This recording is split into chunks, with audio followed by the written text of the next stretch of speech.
പലപ്പോഴും പ്രവാചകൻ സല്ലല്ലാഹു അലൈഹി വസല്ലമയെ പറ്റിയിട്ട് പരാതി പറയാറുണ്ട്. മുസ്ലിം സമൂഹത്തിൽപ്പെട്ട ചിലർ പോലും പറയും, മുഹമ്മദ് നബി ഒരാൾ പറഞ്ഞതാ, ബാക്കി ഒക്കെ ഓക്കെ ആയിരുന്നു കേട്ടോ, എന്തേ പിന്നെ എന്താ ഓക്കെ? അല്ല നബി ആ 12 കെട്ടി ഇല്ലായിനെങ്കിലും നമുക്ക് ശത്രുക്കളുടെ പിടിച്ചു കഴിഞ്ഞു. 12 കെട്ടിയതിന് കാരണങ്ങളുണ്ട്. ഇന്ന് ചില മനുഷ്യന്മാര് വേഷം മാറി മീശയും വടിച്ച് അല്ലെങ്കിൽ താടിയും നീട്ടിയിട്ട് പൊന്നാനിച്ചെന്ന് തൊപ്പിട്ട് കെട്ടാൻ പാഞ്ഞതല്ല. മക്കയിലും മദീനയിലും വൃദ്ധകളും വിധവകളും ഒറ്റപ്പെട്ട് ജീവിക്കാൻ തുടങ്ങി.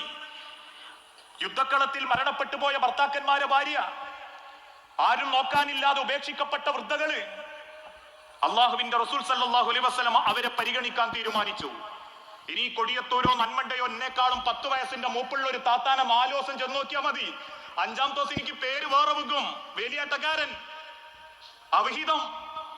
ആ പറച്ചിലും സങ്കടവും ആ പെണ്ണിനെ പോലും കുടുംബത്തെ പോലും സങ്കടപ്പെടുത്താതിരിക്കാൻ വൃദ്ധകളും വിധവകളുമായ സ്ത്രീകളെ, ഒറ്റപ്പെട്ടു പോയ ആളുകളെ അള്ളാഹുവിന്റെ ഹബീബുള്ള കയ്യിലുള്ള മഹർ കൊടുത്ത് കൂട്ടിക്കൊണ്ടുവന്ന് മദീന പള്ളിന്റെ ചുറ്റും ചെറിയ ഹുജറാത്തുകൾ ഉണ്ടാക്കി മരിക്കുന്നവര് പൊന്നോല നോക്കിയതാ. അല്ലാതെ ഒന്ന് കഴിഞ്ഞപ്പോ രണ്ടാമത്തെ മേലേക്ക് കെട്ടാനോടിയല്ല, ആ വെപ്രാളത്തിൽ കെട്ടിക്കൊണ്ടൊന്നുമല്ല. ആ 12 ഭാര്യമാരും മരിക്കുമ്പോ ഒരു വാക്കേ പറഞ്ഞിട്ടുള്ളൂ, ഇനിയൊരു ജന്മമുണ്ടെങ്കിൽ പ്രവാചകരെ അങ്ങയുടെ മണവാട്ടിയായി ജീവിക്കാനാ ഞങ്ങൾക്ക് ഇഷ്ടം. 12 എണ്ണം കെട്ടിയ റസൂലുള്ളാഹിനോട് 12 ഭാര്യമാരും മുഖത്തോക്കി പറഞ്ഞതാ, ഇനിയൊരു ജീവിതമുണ്ടെങ്കിൽ അള്ളാന്റെ ഹബീബേ നിങ്ങളെ മണവാട്ടിയാവാനാ താല്പര്യം. ഇനി ഒന്ന് കെട്ടിയ നമ്മളോട് പറ്റിയൊന്ന് ചിന്തിച്ചു നോക്കാണ്ടി.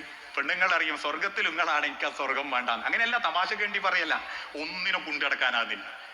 ആ ഒന്നിന്റെ അടുത്ത് തന്നെ കുറ്റം എഴുതി ചോദിച്ചാൽ ഒക്കെ ഒരു നോട്ട് ബുക്ക് മതിയാകാതെ വരികയും ചെയ്യും. മുക്കത്താ ദേഷ്യം, ഒന്ന് കഴിഞ്ഞാൽ രണ്ടാമത്തേന് തെറി, പിയാപ്പിളയൊക്കെ ഉഷാറാണ്, തിന്നാനൊക്കെ കൊണ്ടുത്തരും, പിന്നെന്താ തൊള്ള സഹിക്കാനാകിയാല, തെറിയോ തെറി. ഒന്ന് കഴിഞ്ഞാൽ രണ്ടാമത്തേന് തല്ലുന്നവരുണ്ട്. ഇപ്പോഴും കെട്ടിയ പെണ്ണിനെ തല്ലുന്നവരുണ്ട്. നിങ്ങൾ ആലോചിച്ച് നോക്കി,